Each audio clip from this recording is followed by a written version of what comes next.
back and forth together better back then than they do now. Well, I mean, I don't know a whole lot today. I mean, I hear a lot of stories about how difficult it is. But I think back then, I mean, I had so many friends on the Democrat side of the aisle and all sides. I mean, fortunately, I think it's because being around Will Rogers my whole life and the way my mom and dad were, you know, you're around a person that, you know, treated everybody with respect and regardless of political. And I think that background helped me because that's the way I felt like that I was. I mean, I think we worked together great.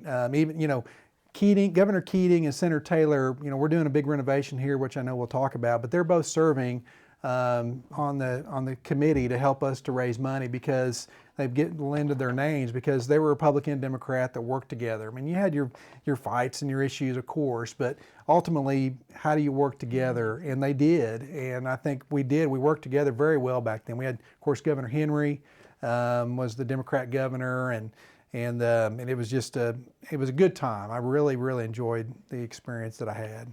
Well, and that reminds me of one other thing too about what Senator Taylor did, and that I sort of take credit for, but only because I was a House member. But I was sitting in the back row of the House. I don't know, I was a freshman, maybe my second year in, and there was a bill up, and somebody goes, "Well, what's this money for Will Rogers?" And the guy that was carrying the bill goes, "I don't want to ask him. It's in his district."